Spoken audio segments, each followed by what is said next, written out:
near Pyongyang early Friday. It flew over Japan's Hokkaido Island before dropping into the Pacific. Japan immediately condemned the launch and said it can never tolerate this repeated, provocative action by North Korea. The international community has once again been forced to send a message of condemnation to Pyongyang over its missile launch. But the U.S. also took the opportunity to again call on China and Russia to do more. Kwon Jang-ho has this report.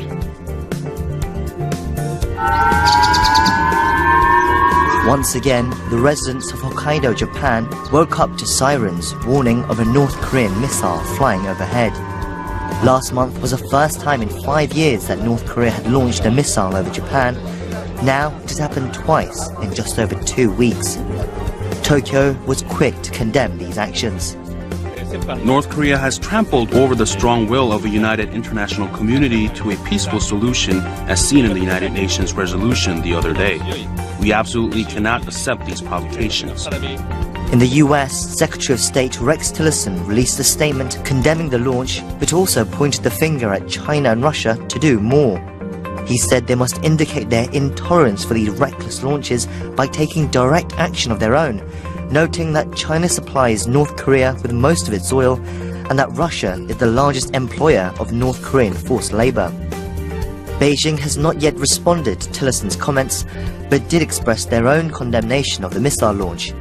A foreign ministry spokesperson said the current situation on the Korean peninsula is complicated, sensitive and grave, and that relevant countries must remain calm and not exacerbate the situation. The spokesperson also pledged that China would completely and rigorously carry out the UN sanctions on the regime. The launch comes just days after the UN Security Council imposed some of the harshest sanctions so far against North Korea for its nuclear tests and its refusal to stop test-firing missiles. Korean shop signs line the streets outside the North Korean embassy in the Chinese capital of Beijing, where a big construction project is underway. China has long been one of Pyongyang's biggest backers, but its actions are threatening the relationship and fueling concerns among the public. It's dangerous. This is all happening right next door, a neighbor that is so close. North Korea has been researching and developing nuclear weapons for a long time, and almost all of the international community is opposed to that effort, and yet it continues to go its own way. Despite all that China has done to selflessly help North Korea, she adds, Pyongyang has done little to repay Beijing and clearly has no bottom line. China's basic position on North Korea has long been one of 3 no's: no war, no nukes, and no instability. But with North Korea's repeated missile and ICBM launches, as well as its latest nuclear test, Beijing has had little choice but to join the international community in taking steps that over time could trigger instability, analysts say.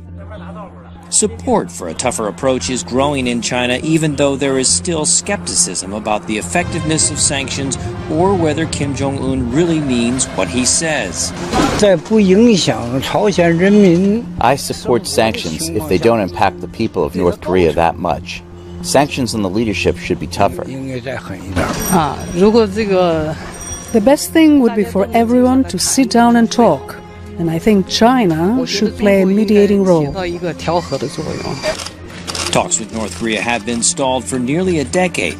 Analysts in China say that while the United States may have wanted an all-out embargo on oil exports, the 30% cut is still going to have a significant impact and could be enough to push Pyongyang to ponder whether it should re-engage.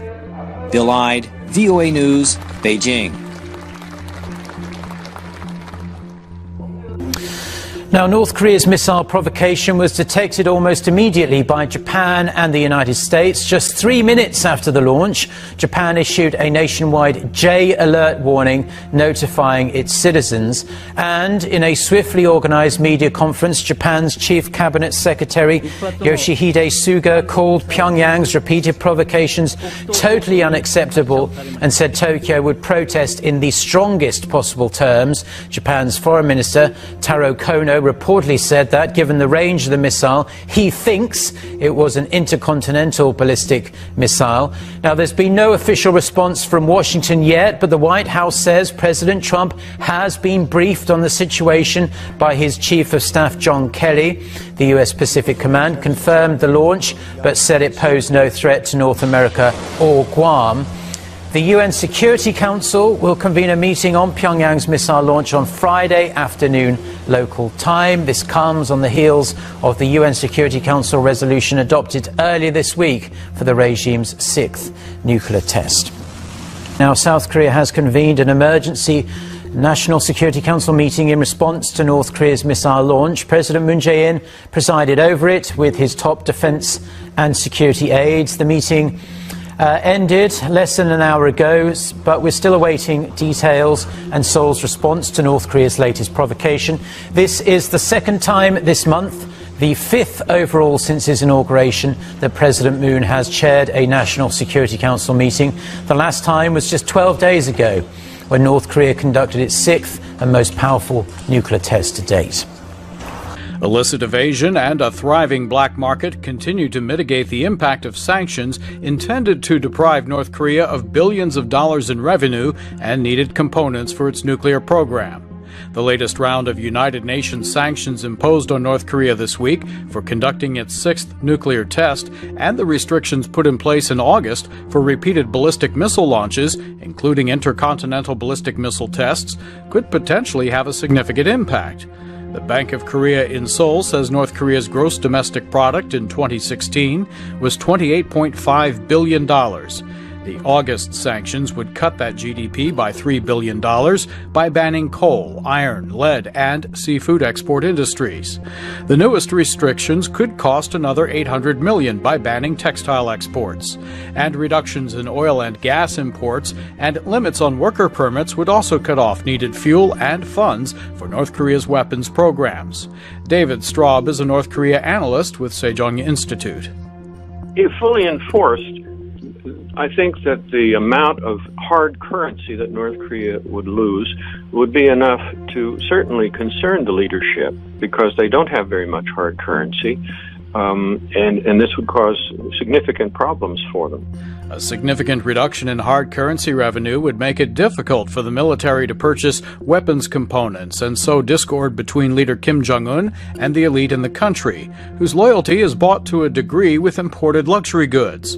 However, few expect these measures to be vigorously enforced, as the Kim Jong-un government has become adept over the years in evading sanctions, and North Korea's trading partners, especially China and Russia, have been complicit in permitting illicit transactions to continue despite official support for sanctions.